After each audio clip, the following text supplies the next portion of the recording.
Welcome back to Yellow Brick Radio. I'm your host, Sunny Rosario. Thank you so much for tuning in again. I am so excited because I feel like I have my format completely figured out. So a lot of people don't know that I was a YouTuber in a past life. It was like maybe 3 lives ago.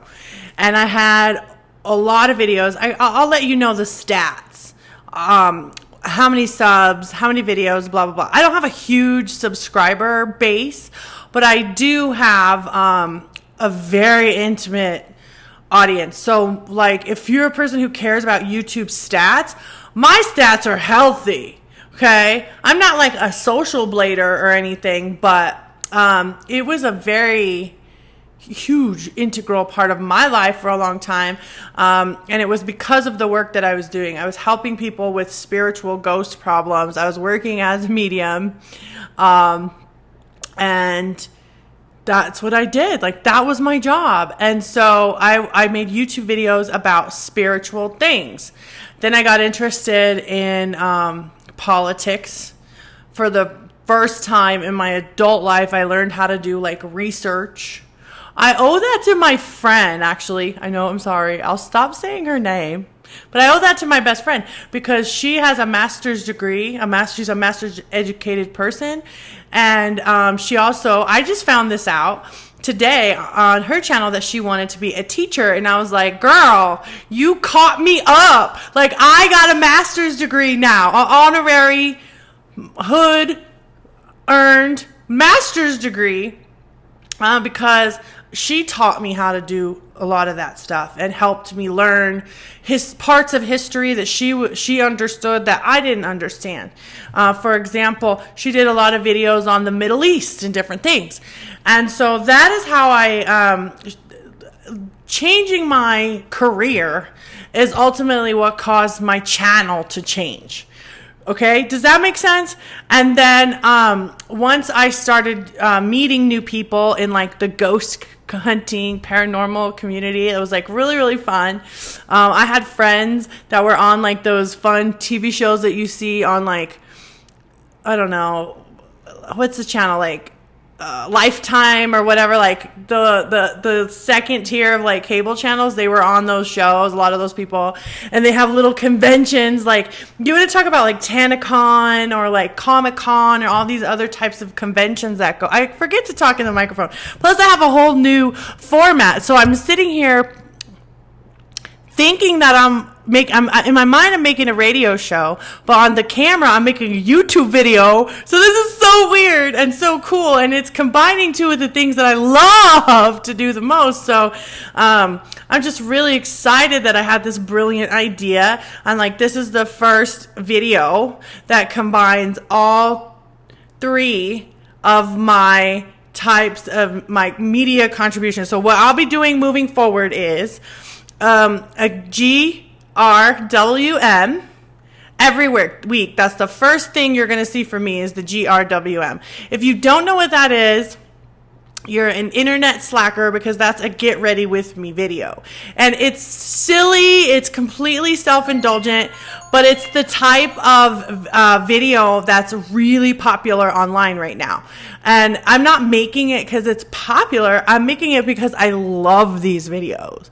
It's grassroots YouTube, in my opinion, right? It's someone just turning on the camera and doing something normal and talking to you. And so I really like to do my makeup. I've always liked to do makeup. Like, I've been wearing makeup for many, many years. So if you're not into the cotton candy side of YouTube, you probably won't like it, which is why I wanted to split these things out. So after the Get Ready With Me video, I will do a live taping of my show, my radio show, Yellow Brick Radio. Okay, so you get it? So there's going to be the full-length normal audio recording of the show, of the Yellow Brick Radio, which will be on Blog Talk. Okay, then I'm going to take chunks of the video portion of the radio show and cut it into pieces, smush it together, and make it like the Reader's Digest version of my show. And so I'm thinking, like, I've got like a net here, or a fishing rod and reel. And I'm like trying to get people to come to my blog talk. And I'm trying to get people to come to my, excuse me, I'm picking my nose. I have no shame. I'm trying to get people to come to my Steam It because I really like writing. I like writing and I like talking. I like making videos, but I don't care if I'm in them. I don't care about that. I'm very creative and I really enjoy making something cool, a piece of art, a piece of intellectual property, amazing, something cool. I want to make something cool that will live on after me. You know, that I want to make my contribution to the art world and to the world of literature. I've already written one book that I published all by myself.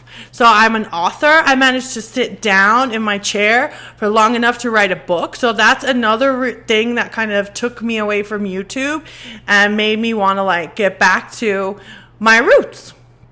So we're stepping into a time machine and we're going to do some things that we used to do and some new things that we've never tried. And I hope that all my friends will get to meet and be friends. And I hope that only really good things come out of this new experiment. And there's something else that I'm going to promise, because if I don't say it on the air, then I won't hold myself to it. I promise to be consistent.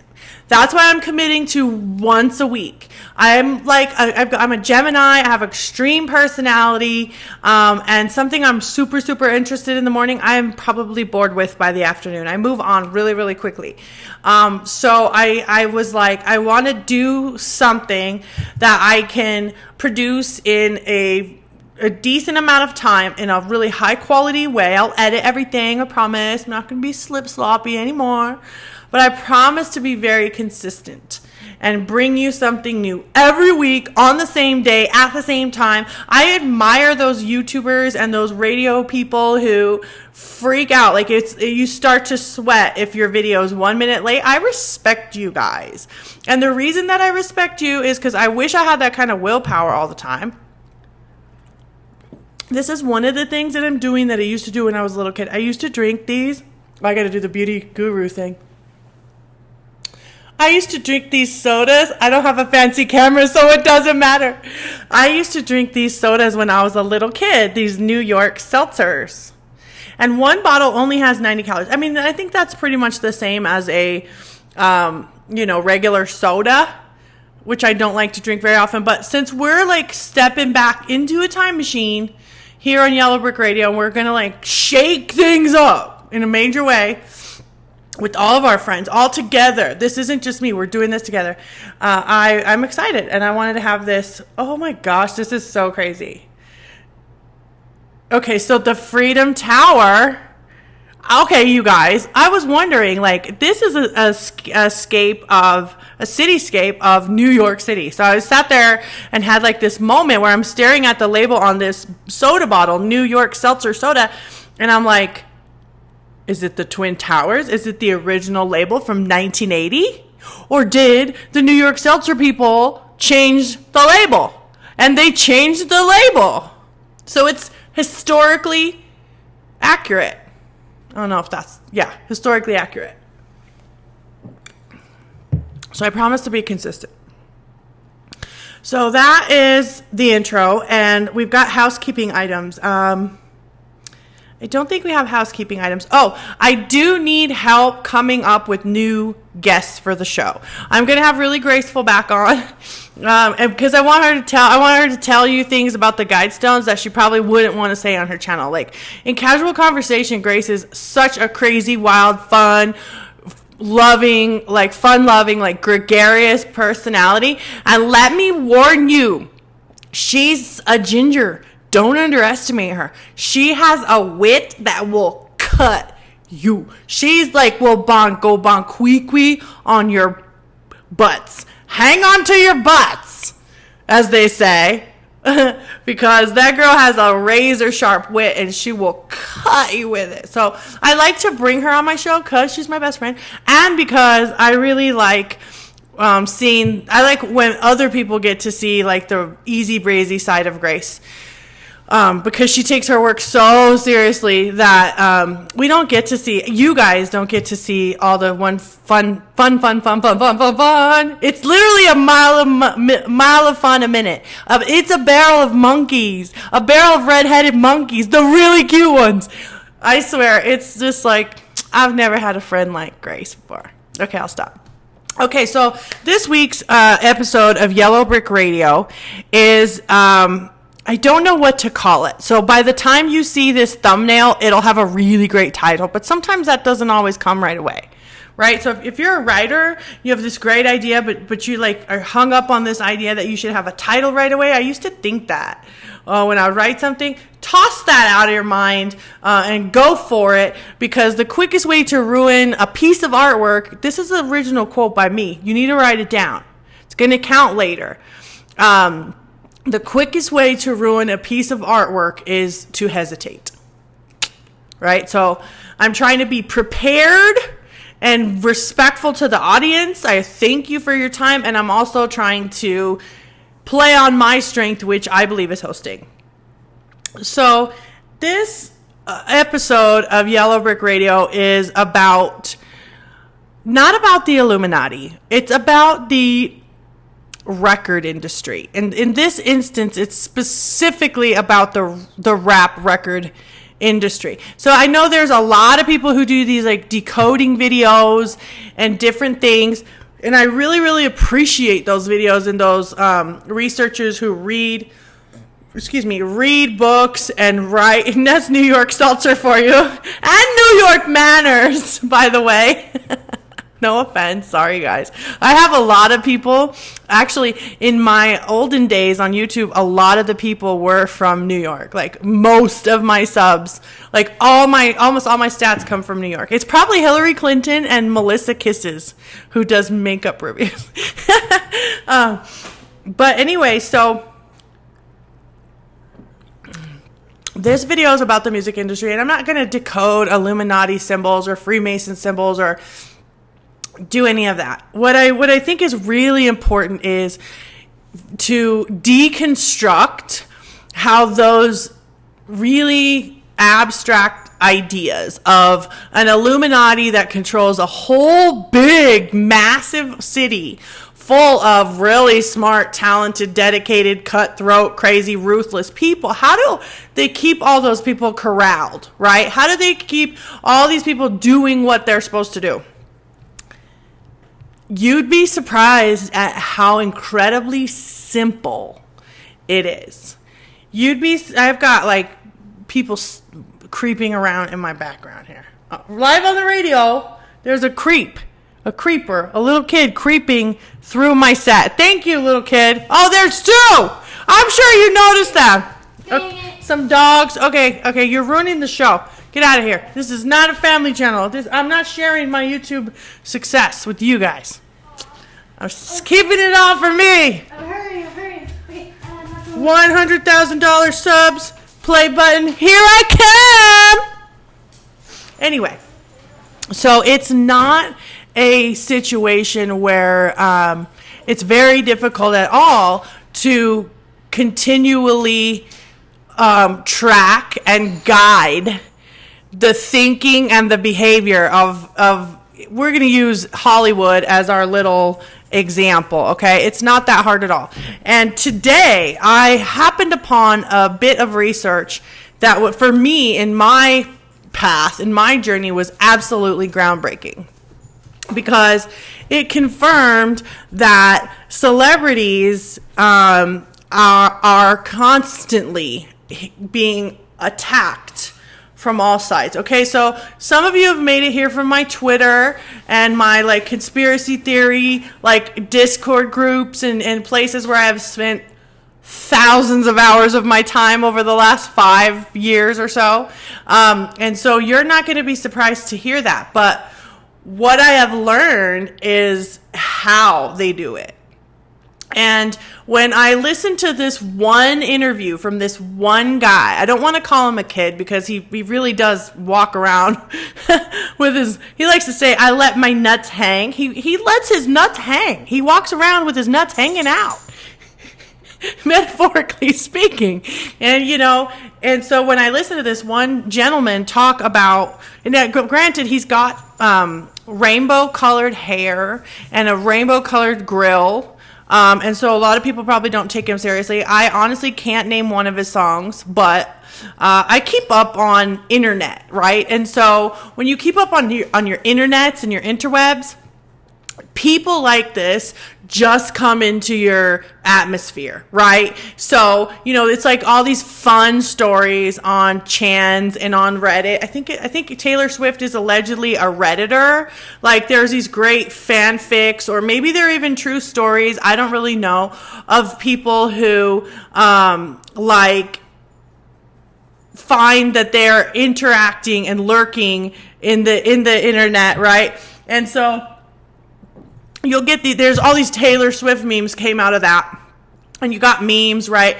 And some none of those Chan people or Redditors were like, oh, I'm going to be doing a Taylor Swift meme because I think it's pretty fucking cool that she might actually be lurking on my site that I like to chill, whatever. Like, it turns into something. It's like a thing, and you're not the one. You're probably like Megadeth, but your Taylor Swift meme is like one of your prized memes, And so this guy comes into my atmosphere because I love to hate watch The Breakfast Club. Sometimes I used to hate watch The Breakfast Club all the time. And I had a huge fascination with Charlemagne the God, because time after time after time, this guy seems to serve as a gatekeeper for the entertainment and music community. And when you zoom in, he's also very much a gatekeeper for the rap industry. What the hell? In particular, my dog, for those of you who are on the radio version of this show, my dog just ran by in the background of our shot with some, I don't know if it was, I hope it wasn't underwear. I think it was a dish towel. So the guy comes on to the internet and he interviews all of these celebrities. So for the older audience and for the people who are going to indulge me and don't like rap but want to hear my show anyways, which I hope you will do, hang out and you will be glad you did. This guy is kind of like maybe like a Johnny Carson, or he's like the old school talk show host, like late night talk show host in a way, but he's a radio guy. And so like he kind of is the guy who interviews everybody, right? So when Kanye West was allegedly flipping out, after he was feeling better, Charlemagne the God was the person, the radio host who does this big, highly anticipated interview with the newly recovered, fresh out of the loony bin, allegedly, Kanye West. So he does this interview with him, and more than one time, I think it's in the Kanye West interview. I can leave you some stats and facts somewhere on the internet. Maybe I'll pair an article on Steam It with these episodes so that I can fill in the blanks and provide links and research and how I got here. But more than one time, Charlemagne the God has been heard, has broadcasted on the radio in his own words, telling people to get back on their square.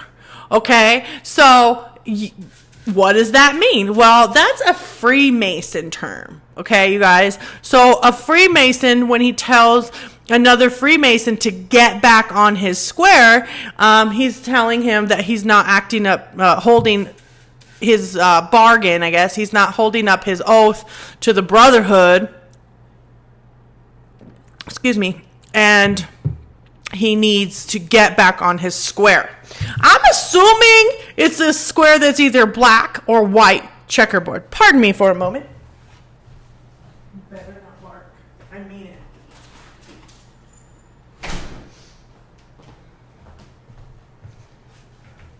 it. Sorry about that. My dog is crazy. So he is the guy who does these interviews. To make a very long, complicated story short, concise, and easy to understand, I want to go through with you some of the things that really gave me pause and caused like a flash to occur in my consciousness. And I was like, wow, that's how it works.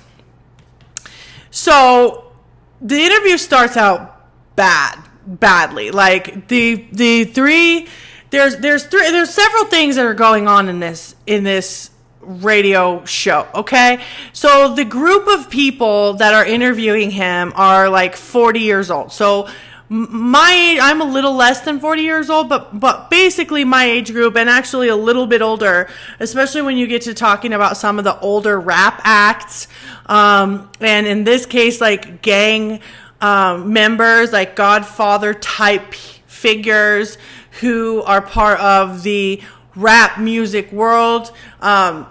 Because in the rap music world, there's so many layers, right? So like you're going to have like gangs, and then gangs overlap with Freemasonry, kind of like in the case of the Gangster Disciples. I've talked about them before. I can't remember which episode it was, but there's a lot of them here in my town now, which is kind of weird and strange. They hail from Chicago originally. They have the Star of David as their gang symbol, which go ahead and research that for yourself, and they'll tell you what that means and why they have that as their symbol. And then you can read into it if you want to. But basically, Freemasonry, gangs, and music, and big companies and banks all like leapfrog. Dogpile. Like, there's a lot of great ways to describe what they do to each other. If you don't want to be if you're not being charitable, if you don't feel particularly charitable towards any of those people, you might describe it as something else entirely, but I'm going to be polite on this channel. So you're going to have a lot of gangsters, like real gangsters involved. And when you move up the ladder for like common street gangs, and then you move through like intelligence agencies, and you get past the intelligence agencies, and you can wrap your mind around the fact that street gangs are indeed related, like little baby brothers to intelligence agencies, and then above them are politicians at various levels and other bankers, people that are completely invisible, that you'll never know their name, you will never see their face. So this organization is a big organization. Okay, and so we're focusing in on a very small part of it. We're focusing in on the music industry. We're focusing in on the rap music industry with this one specific example. But overall, whoever you are, I don't care if you made it here from my spiritual job or my hobbies online, as far as like conspiracies and politics and all that stuff, you're going to be able to relate. You've seen this before, especially if you hang out in, the chans and on channels like Lift the Veil and just all these crazy little subdomains of the internet, where these things get started. I can kind of see now, YouTube and Google are pretty much cool with me. They've never really mistreated me in a personal way. If they start to pick on my friend, I'm going to have a problem. You can pick on me if you want, but just don't pick on my friend. Google and YouTube, I think, actually have a little bit of a basis in shutting down certain types of channels. Don't freak out. Not because of free speech, but I think YouTube has identified this as a problem. Okay, and so YouTube is a company that if you want to imagine YouTube, think of all the people with competing interests who are trying to have a go at YouTube and get their way, get their needs met, just on the most basic, non-conspiratorial level. They just want to get ads on their video. They want customer service, okay, down to people who straight up say, I'm being censored of my opinion. I think that YouTube has actually indeed tried to rid its platform of these types of insidious, faux, co-opted organizations on both sides. So I'm sorry, but if you're someone who wants Media Matters shut down on YouTube and they're not allowed to operate, well then you got to realize that on the other side, whether you're the right or alt-right or whatever you want to call yourself, there are going to be a lot of infiltrators who screw up the party for everyone. So just think of it as a bunch of bad apples ruining it for everyone. That's kind of my conclusion about like a lot of the growing pains that YouTube is going through. I said this months ago. No one ever listens to me until like it's already too late and they're like, dang, Sonny, you said it. I'm like, yeah, I know. I keep my receipts. I always have my receipts. I said it months ago that they were moving towards, speak of the angel, there's Grace. I said they were moving towards a network atmosphere, and they have done it. Then they, by all means, I guess, should. Because what do you do when you're just an internet platform and then you all of a sudden turn into a network? You know, like them turning into a network, in all fairness to YouTube, was sort of inevitable. So because you've got all those competing interests, you have all these new types of businesses have sprouted up online. So you've got people now who are agents for YouTube channels. Did you know that? No, I bet a lot of you didn't know that. So some of your favorite YouTube creators have distribution contracts. Yeah, distribution contracts for YouTube videos. So if you think of this stuff in terms of intellectual content, specifically in terms of intellectual content, then it's very easy to understand that that's the product, like this right here. Me talking to you is my intellectual property. This is the product that YouTube is in the business of putting forth. So as they grew into something unprecedented, it's because they grew into something unprecedented, then everybody else who's on the platform has to raise their stock. Period. Because naturally the competition is super duper fierce. In some ways it's not. All you have to do really to win at YouTube is be very consistent, respect the shibazis out of your, I'm not going to cuss on this channel. Respect the shibazis out of your channel and be extremely consistent and work really hard and do a really good job. People do not think that doing YouTube is hard. It is hard work. It is so much work. And who in their regular life, unless you convert totally to being a YouTuber or a radio host or a media creator who relies on intellectual content to pay the bills, like unless you make that total transition, you'll probably never get a taste of how hard this job is. And that's what I say about my job. People think that my job is easy and that I just get massive checks. They're like, oh, you just sit by the pool all day and collect checks.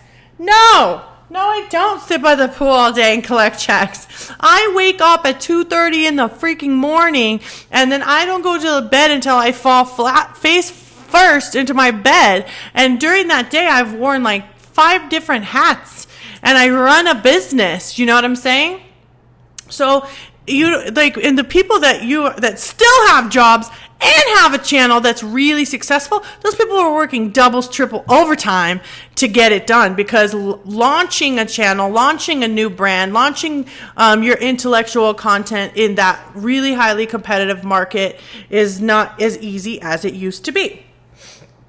So how does that relate to music? Are you off on a tangent? Absolutely not. Because I want you to really get it in your mind that these YouTube is a network. These people are paid very well, just like your old school TV celebrity. So like Shane Dawson equals some cool MTV VJ. Okay. Jeffree Star's show would have been on like MTV, right? Because he's fabulous and his crib is amazing, right? So what you need to do in your mind is convert all of the things you know about television, the small screen, everything you know about the small screen. You need to take that and you need to apply it to YouTube, because it's really the same exact business model. It really, really, truly is. And the reason that that matters in this instance is because with this Tekashi 6ix9ine interview, when he goes on the Breakfast Club and talks to this 40-year-old man who's been fully immersed in the culture that I just described for the last, I think he said 20 years. I don't know. He really dated himself.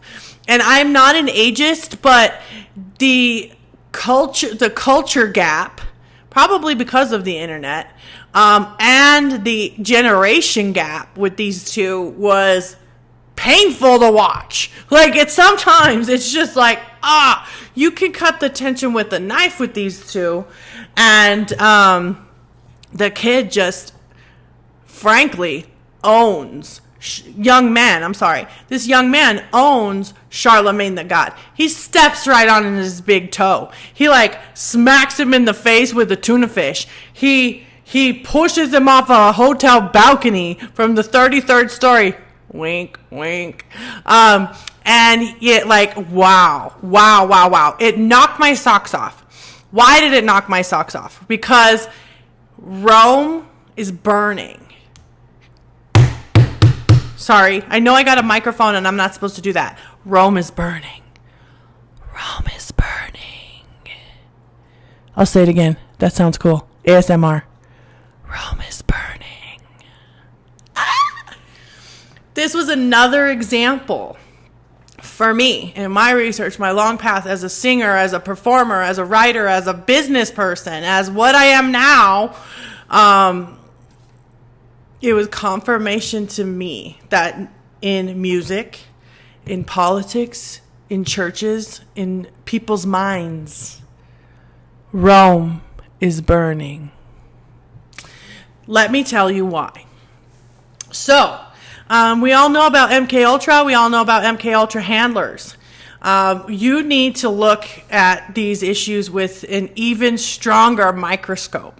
You need to throw out your old microscope and like say, what a piece of crap. This thing is garbage because you haven't learned a thing. So what did Tekashi 6ix9ine say?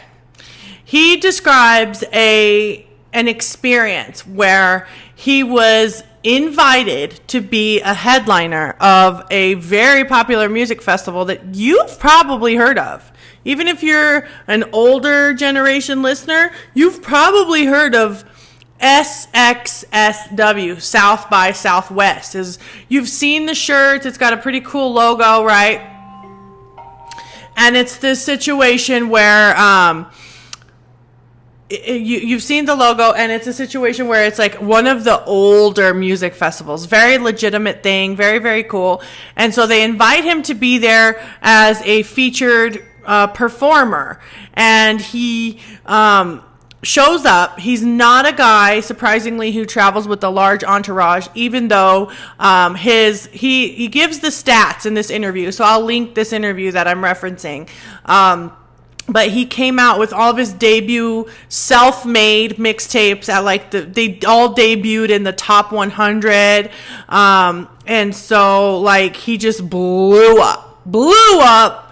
And one of his claims to fame is that he wasn't supposed to, because he really doesn't fit the mold of that whole system that we described just a minute ago. So he acknowledges, like, bro, I am not what they're looking for. I'm so independent that I just cannot get with that.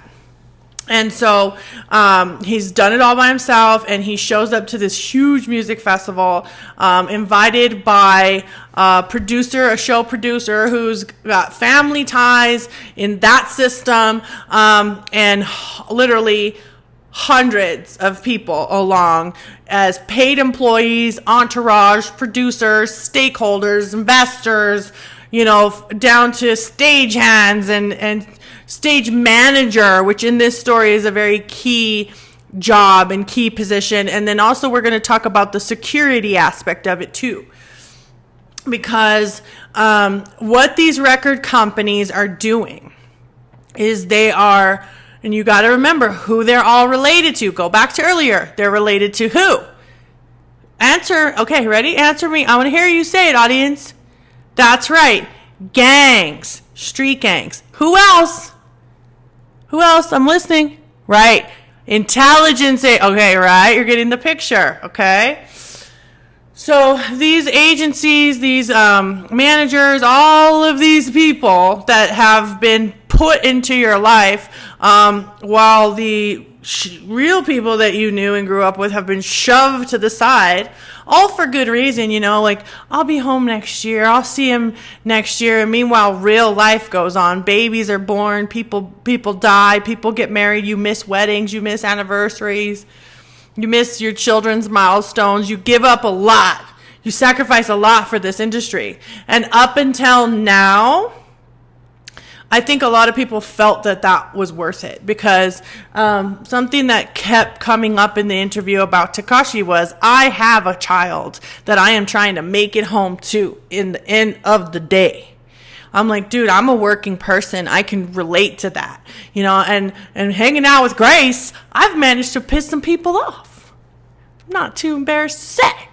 Right? And that's okay, because they need to know that there's a new crop of people who are absolutely not going to put up with this. We're not gonna take it. No, we ain't gonna take it. We're not gonna take it anymore. Jazz hands. You guys need to see Rock of Ages. It's such a cool show. And I get chills. It kind of goes along with what we're talking about, how shallow and lifeless this industry really, really, really is. So they set him up, basically. They instigated a fake beef with another artist who was here. He's more of a producer, and then his dad is like a huge deal in the rap world, and so this guy's like gotten by on his daddy's name, wearing daddy's pants and driving daddy's car, I'm sure, and he's gotten by on his name. And so these people believe, and probably Charlemagne the God believes, that this guy Tekashi needs to pay homage to these older cats in the game. Right? The same guy who's telling people to stay on their square, their black and white checkerboard square. Those guys, they're telling this guy, you need to talk to us. Like, you can't just come to Texas. I'm like, I could go to Texas. You can't tell me I can't go to Texas. Anybody could go to Texas. You're not going to tell him he can't go to Texas. I'm getting involved. He could go. Right? And that was the young man's response. He's like, I don't have to check in with you or you or you or you or you or anybody. And so he had a reputation that preceded him before he ever got involved with this music festival. So he gets involved with this music festival, and right before he's supposed to go on stage is when these people known to all of you as handlers. I might do an ASMR video. It's very relaxing. Handlers. People known as handlers. And they did it to Cardi B. We'll talk about her in just a moment, because her name is brought up in the interview too. They say, look, this guy was talking crap about you. Aren't you going to do anything about it? Like, what's up with that? Right? They don't talk like that. But, this is my version of events, and I talk like that.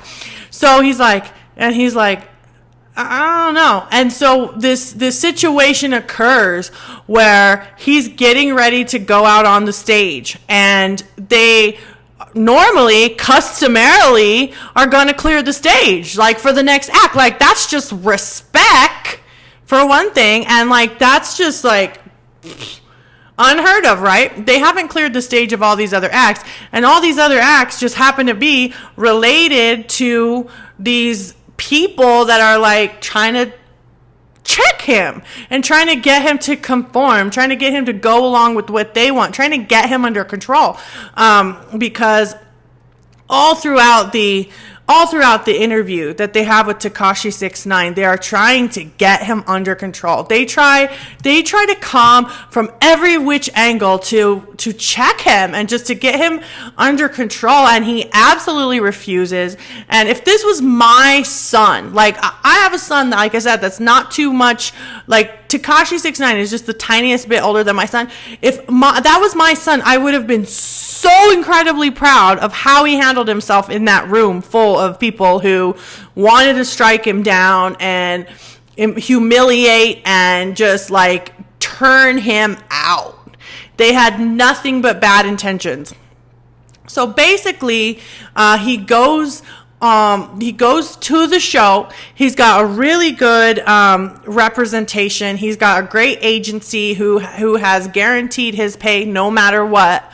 But it basically comes out that these people hired bull crap security, not nearly enough security, and they were really putting him in a position where he was probably going to be attacked by this other group of gang members, and it was quite literally only him and either a friend or another employee, or in these businesses, you kind of end up being both. Like, there's really no one else that I can trust on my team other than Grace. Grace has some really great, wonderful backup and really great people in her corner too.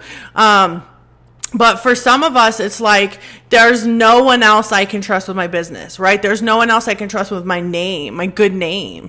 And so your friends become your employees, and then you guys grow together and you turn things into a business, and that's how it happens. But these two guys who are not big guys, you know, he's not a big guy by any means, are there, and they're being cornered by these goons basically into a very uncomfortable, really jacked up situation. So it's basically like if they invited Madonna on stage and then they just got rid of all the security. Or another example is if, you know, you're having a Donald Trump rally or a Jesus Christ rally or something like that, and all of a sudden no cops show up. There's people are getting hit with brass knuckles and bike locks, and there's no cops. There's no one to break it up. So I think you're starting to see the pattern here, right? So when this young man describes this scenario, it's an hour-long interview. So what he said was that this mental manipulation, or this attempted manipulation of himself, his mental state, his perceived level of safety and security, professionalism, you know, for the sake of professionalism, you expect more than this. This guy has rainbow hair and a rainbow grill, and he's more professional than anybody in this room. You know, for someone who's Charlemagne the God, who has said, I have interviewed so many people over the years, and I got a gold star radio show or some crap like that. He's like, keeps bringing out his resume and showing his age while he's at it, and intensifying this culture gap. It just shows that there are people in every genre of entertainment and just life, because this guy is living his life, creating music, and hoping to make it home at the end of the day. How many of you can relate to that? I am just living my life, working at my job, trying to make it home at the end of the day and not get taken out, right? If you're like me, I need to take a deep breath. If you're like me and you've always felt this like threat, like there's this threat that happens that you don't really know like where it comes from, or like this anxiety that something in the world is just kind of off and people are mean and you don't get it, it's because they're up to some stuff out there. You know, I don't share this, but I got well acquainted with the mother of an A-list celebrity. And while that person was on tours, I think it's been like 2 or 3 tours now, at least 2, and some really intense, notable crazy situations that happened in the public eye. I saw a lot of that with my own two eyes. I saw that firsthand. I saw an instance where someone was set up to potentially get into a fist fight because TMZ was there, and they were like, they're smart. This person is really smart and has a good family, comes from a really great family, and would never, like, just isn't the type of person that's gonna get in a fight for the crazy, petty, silly, stupid reason that they tried to get him in a fight. But just like the scenario where Tekashi 6ix9ine describes to Charlemagne the God regarding this music festival, how this scenario plays out over the course of days and involving a huge number of people. It's orchestrated. Like, it's perfectly orchestrated. These people have spoken. They see this as serious business, and they execute their business plans over the course of a few days. Like, it works like clockwork. And so any of you who come from a different area of the internet, like, I've made friends all over. Like, that's how I was in high school. I was like, just like this. I drank this soda. I wore probably like this bandana and this lipstick. Like, you know what I'm saying? Any of you have come from a different area of the internet and you've experienced gaslighting of some kind, and you were smart enough not to get baited into it, and you're like, this is weird. Are you a bot? Are you a troll? Do you work for Media Man? Who the heck are you? There's no way you could be a real person. There's a specific profile. There's so many specific things to look for from a paid professional a gaslighter with an agenda, right?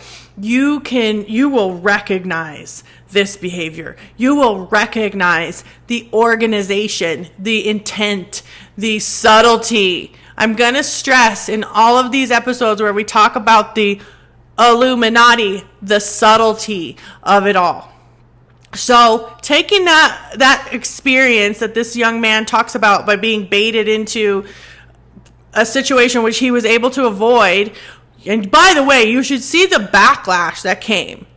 They're trying everything they can to blacklist this gentleman, but his records are so popular that they have to deal with them.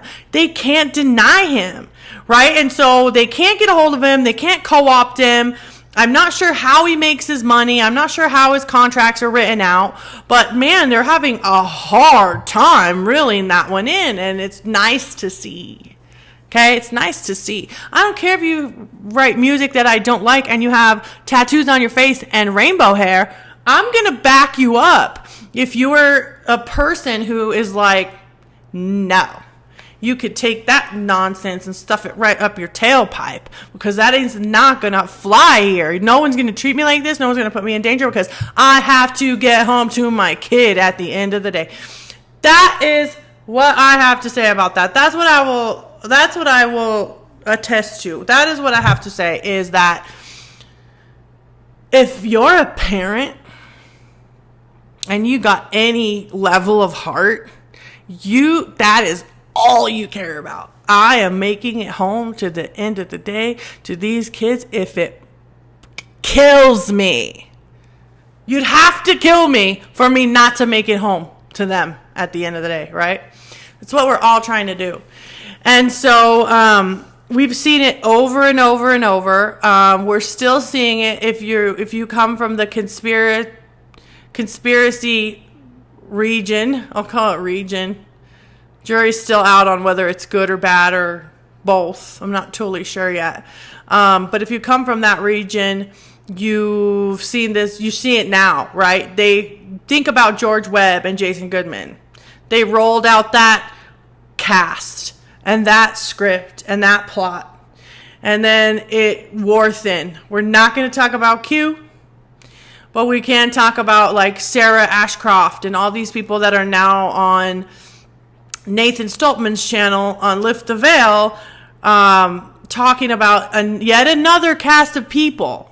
Now, I don't say cast like maybe they're not real or whatever. I have no judgments. I honestly I'm sorry, but I don't care. Because all I can do is this, right? I figured out what's my contribution, what do I want to make, what makes me happy, how do we split the difference so that you're getting something that you are entertained by and I'm getting something that means a lot to me, right? I'm getting that dialed in. But I just can't do that anymore. I can't stay in those places. I think my lucky stars that I'm not the guy with, all the bangers on the charts right now. Like, I'm so glad I'm not that guy, because I can't imagine how hard it must be to wake up every single day with a literal and figurative target right on your forehead. Simply because you are a free-thinking, non-conforming, just mind your own business, live your own life type of person. So I thought that was very interesting it just hit me like a ton of bricks, and it reminded me of all of the Tupac and Biggie gaslighting, the East Coast, West Coast drama that ultimately, we don't know the true story, but we do know for sure that the intelligence agencies and the Los Angeles and Las Vegas police and all kinds of private people had their hands in that cookie jar. And so we have seen this extremely specific type of gaslighting and destruction waged on the music industry before, from behind the scenes, from within and from above, right? So that's why this matters to you. That's why this matters to me. That's why it matters to you that this rainbow-headed, skittle-mouth dude is getting messed with by the Illuminati. It's because you value your freedom, and you need to know that these people are very easy to defeat. Because it's as simple as telling someone, he's got beef with you. Aren't you going to do something about it? Are you serious? So when all of the smoke and the mirrors and the glitz and the glamour and the lights are taken out, your lights go down and the curtain falls, there's nothing behind it. Wizard of Oz, Yellow Brick Radio, when you pull back that curtain, it's not a big scary monster behind there. It's not. It's a bunch of hive-minded, greedy, egotistical, crazy people who want all the pie. They don't want to share any pieces with you. Okay? So thank you so much for listening. I hope you enjoyed this episode of Yellow Brick Radio. It's not experimental. We're coming back. I'm going to do another makeup look. I'm falling apart. I didn't wash my hair. My makeup's I look a little sweaty. So next week, I'm going to work on that. And every single week, this broadcast extravaganza is going to get even better. So, and we'll be filming in my other filming space next time. Thanks, guys. Bye.